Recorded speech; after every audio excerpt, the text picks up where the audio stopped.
Good evening, visitors. Welcome to the Australian War Memorial's last post ceremony. My name is Sandy Smith. We warmly welcome the family of Private William John Mason, whose story will be told shortly by Lance Corporal Norman Warwick from the Australian Army, who is the great-nephew of Private William John Mason. As always, we welcome the veterans who have served, those that are still serving, and the families that love and support them. The live stream of this ceremony is made possible by the Returned and Services League of Australia and the RSL and Services Clubs Association. We welcome members who are watching the broadcast of this ceremony across Australia. During this evening's ceremony, wreaths will be laid at the base of the Pool of Reflection by family, visitors to the memorial, and students from the Australian Kookaburra Kids Youth Group. If you're able, I now invite you to please stand and join in singing the national anthem.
For those who are able, please be seated.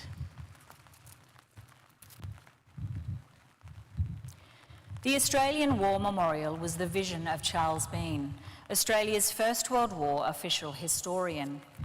Bean landed with the Australian troops on Gallipoli and stayed with them at the front through to the end of the war.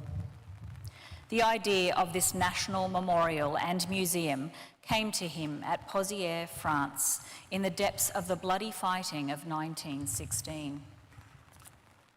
Bean's idea was that this would be a place where family and friends could mourn loved ones buried in faraway places. It would also be a place that could help all Australians understand what these men and women had endured and what they had done for us. Bean's vision, to which we remain true, is best expressed as inscribed in the entrance to the memorial's galleries. Here is their spirit, in the heart of the land they loved, and here we guard the record which they themselves made. Tonight, we will read the story behind just one of those on the Roll of Honour, which lists the names of more than 103,000 men and women who have given their lives for us in war and on operations for more than a century. But first, we present a lament. Flowers of the forest, wreaths or floral tributes will now be laid at the base of the Pool of Reflection.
Today we remember and pay tribute to Private William John Mason. William Mason was born in May 1892 at Warren, northwest of Dubbo, New South Wales. He was the second of 6 children born to Jemima and John Mason. William attended school further west at Canberra and after leaving school became a miner in the Dubbo district. Britain declared war on Germany in August 1914 after Germany invaded neutral Belgium. Mason immediately volunteered for service in the Australian Imperial Force. Enlisting in September 1914, he travelled to Victoria and began his training at Broadmeadows Army Camp north of Melbourne, joining the 13th Australian Infantry Battalion. At the end of December, Mason and the 13th Battalion boarded the transport ship Ulysses in Melbourne and sailed for Egypt. Arriving in early February 1915, the 13th Battalion took up training in the desert alongside the rest of Australian and New Zealand troops. The men were preparing for a landing on the Gallipoli Peninsula that was hoped would lead to victory over the Ottoman Empire. The 13th Battalion landed on Gallipoli late in the afternoon, 25th of April 1915. For the next 4 months, the unit helped establish and maintain the Anzac front line. In August, the men of the 13th Battalion were among those who launched an attack on Hill 971, one of the dominating heights of the peninsula. The combined assault captured the heights but could not hold them. A determined Ottoman counterattack soon reclaimed the high ground. Later in August, the 13th Battalion also attacked Hill 60, after which the British offensive ground to a halt. The cramped and unsanitary conditions in the Anzac trenches bred disease. Mason fell ill in September 1915 with an illness that is not specified in his records. It must have been mild because he was treated on the peninsula and returned to his post after a week. In December, it was clear that the Gallipoli campaign had failed. The troops of the British Commonwealth were evacuated and the 13th Battalion returned to the training camps in Egypt. There, a large number of reinforcements from Australia caused the AIF to double in size.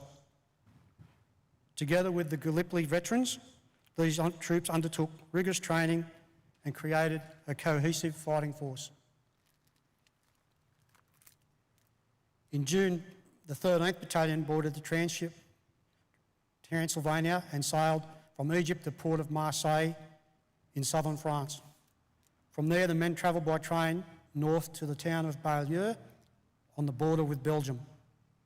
Mason and the 13th Battalion spent the rest of June in trenches or behind the lines, training in anti-gas procedures and learning the basics of trench warfare. During the month, their positions came under German artillery bombardment.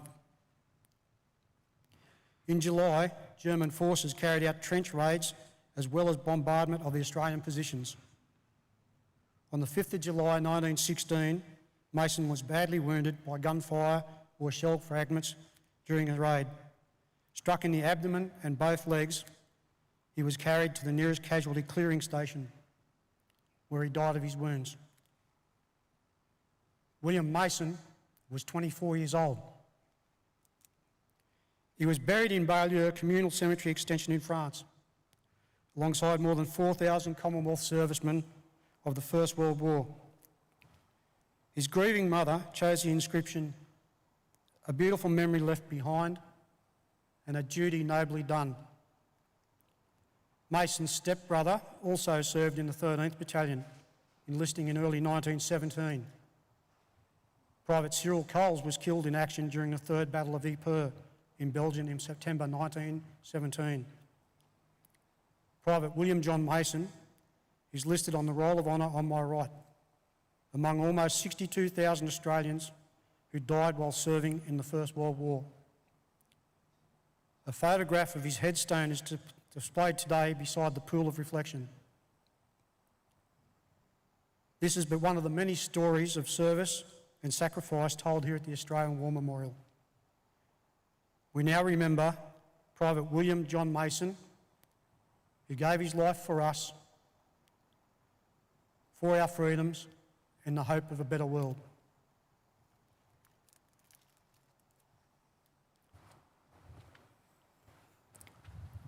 Please stand for the reading of the Ode and the sounding of the last post.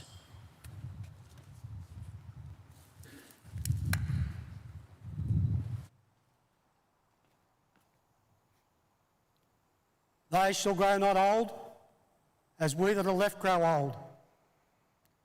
Age shall not weary them, nor the years condemn.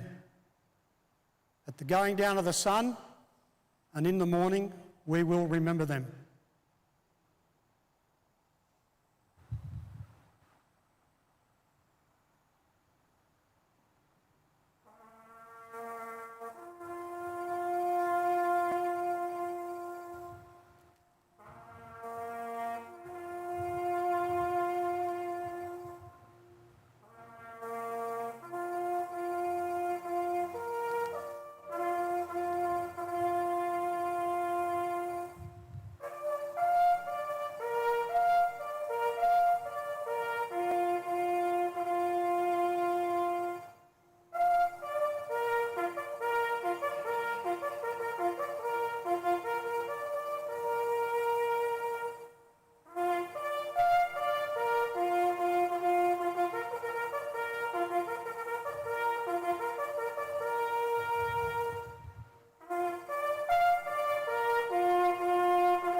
Lest we forget.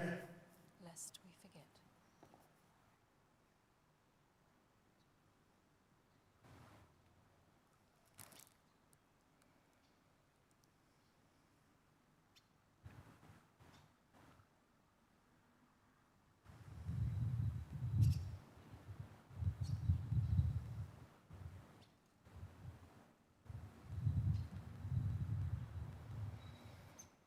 We leave you this evening with the words of the memorial's founder, Charles Bean.